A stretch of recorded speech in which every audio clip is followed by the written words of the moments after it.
Listen to the story. He said, a young man came to me. He's a sheikh. He said, Sheikhana, I want to share a story with you.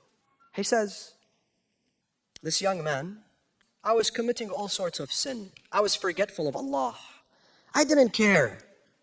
And he said, this young man, he was handsome, tall, good looking. He said, my dad is a doctor and my mother is also a doctor. And I am the only son they have. Spoiled.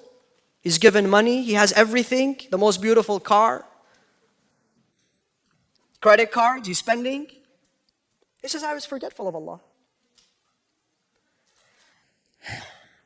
He said, one day, I went to sleep.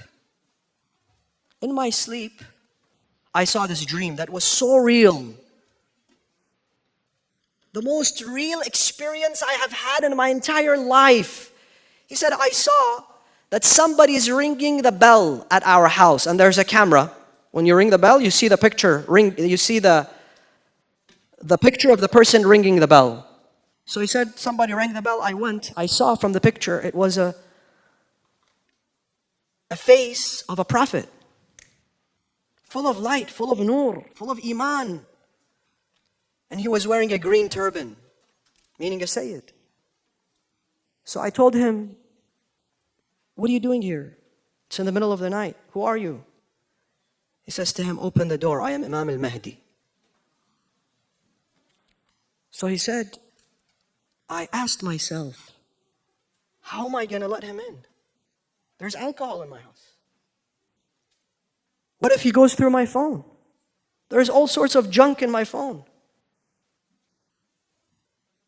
This is not a house that I want to welcome Imam al-Mahdi in.